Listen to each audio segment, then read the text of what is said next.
Configurations allow you to create different versions of an assembly within the same assembly file. There are many reasons you may wish to do this.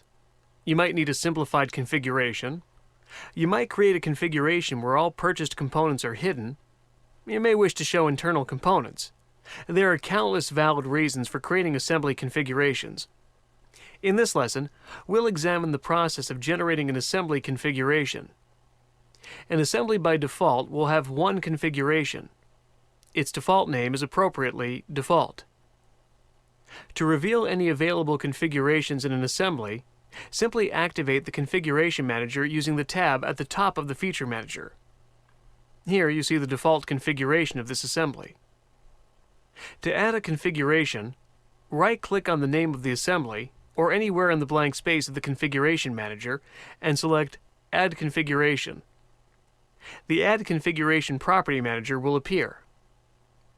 Now, configuration must be given a unique name. I'll use Internal for this example. The description and comment fields are optional.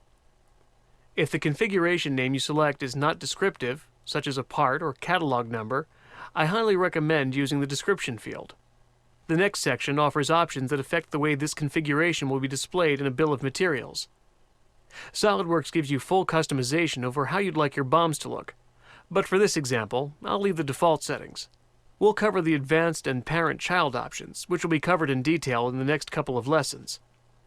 For now, I'll click OK, and the new configuration is added. Notice the newly added internal configuration is the active one. You can tell because it's highlighted yellow, while the default configuration is grayed out. Now, the reason I selected the name Internal is because this configuration will expose the internal components of this gearbox.